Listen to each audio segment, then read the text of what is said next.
To deny people their human rights is to challenge their very humanity.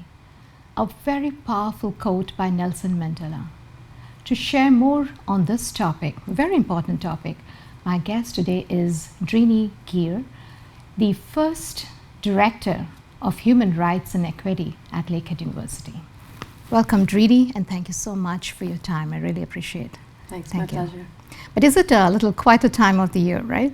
With the semester just wrapping up? Yeah, every month is very busy. Right, nice. Thank you so much for coming and sharing your thoughts on this very important topic. Please help us first understand the role that you're playing as the Director of Human Rights and Equity.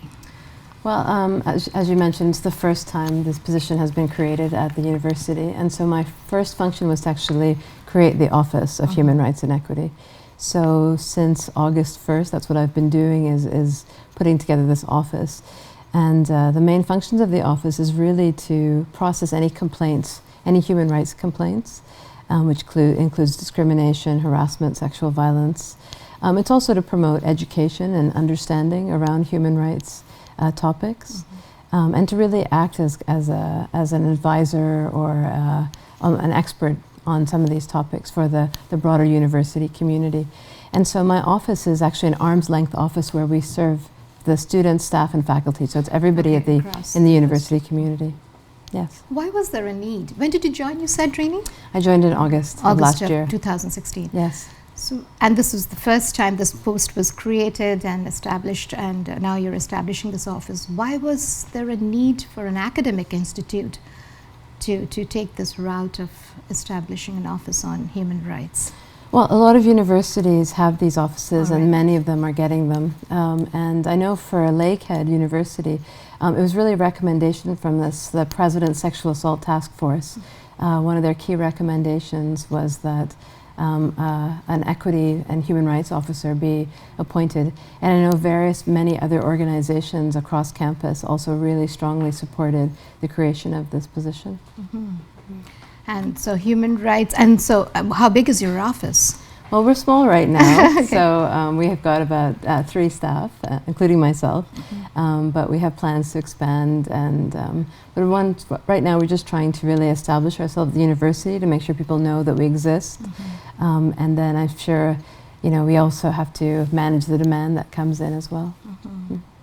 So as human rights or equity issues is a lot about education, is a lot about thoughts, speech, action, beliefs.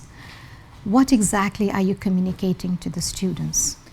Well, first of all, I think we'll start with the students, and then we go to the other groups of communities. Yes. Right, so I think definitely for students, they're not really fully aware of what human rights are. I think many people don't realize what human rights are, and that it's actually grounded in the law, and that these things are not just, when people say casually, I have the right to do this or the right to do that. Well, actually, rights are enumerated in the law and governed by the Ontario Human Rights Code. So a key function of our office is really to let students know that there are these human rights, there are these protected grounds, and that as a service, which is the university, it's covered under the Human Rights Code. And especially also the sub-area around sexual violence, because just recently in the province, the Premier has put a real focus on universities ensuring that they are doing their work in terms of prevention and response to sexual violence on campus. So specifically for students in residence, for students who are exposed to sexual violence, we want to ensure that there's a process to manage the complaints, and also have a survivor-centered approach where we give all the supports for survivors of sexual violence. So that includes counseling and things like that? Well, we would do those referrals, but we just want to make sure that the students are aware right off the bat what are their options, whether they want to report to my office, whether they want to report to the police, whether they might not want to report, and we still want to provide support to them and accommodations with their education in their classrooms. And if you have to look at these laws, and is there a place, is there in your website, or is there a position where we can look at these laws? Yeah, so we definitely have, if you just Google human rights on the Lakehead University webpage, you'll find our office. And of course the broader understanding of human rights, the Human Rights Commission is a great resource for all the various policies and laws that govern human rights in Ontario. And how are you extending the same communication to the rest of the community? Like you said, you also catering to or servicing to the faculty members and staff as well. Right, so well, in terms of sexual violence, everybody is vulnerable, whether you're a student, staff, or faculty. But as administrators, we are the duty bearers to ensure that the human rights of students, those that we served, are realized. And so a lot of my training when it comes to the staff and faculty is to say, you know, what's our responsibility as administration or teachers at the university to ensuring that we are preserving a safe, human rights respecting environment for our students. At the same time also letting staff and faculty know that if they have concerns, if they feel that, you know, in any way that their rights are not being realized, that they can also come confidentially to my office. Wow. Yeah. Well, and how has been the response to this office? How receptive, or how have people taken to this office? So far, really good. I mean, definitely the senior administration at the university has really supported this office. The various unions across campus, the student body, they seem to be really receptive of this role. And I think for some communities to see a racialized person in this role in senior administration has also made them feel like they have a safe place to go as well. That being you as yes. So does that make it more approachable, or? I definitely think so, because I think that when you're an equity-seeking group, if you come across a face that is to you, you know, not part of that mainstream, you feel that maybe that person already has an understanding of what you might be going through.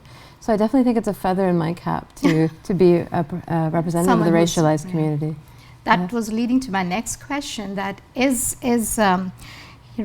human rights and equity speaks only for marginalized ethnic groups? No, definitely not. It's, you know, I always like to use the term equity-seeking group, because I think that covers the wide range of areas that are protected under the Human Rights Code. And many times, the area of marginalization that we face is sometimes not so visible. So for instance, for the various diversity around sexuality, that's not as visible as, say, if you are racialized. Religious practices are not always so visible. You know, family status, all the various areas that people actually face discrimination. And so I think that when we talk about human rights, it goes so much beyond just color of skin. Yeah. Hold on to that very important thought. We'll be right back, taking a very short break. Dear viewers, stay tuned.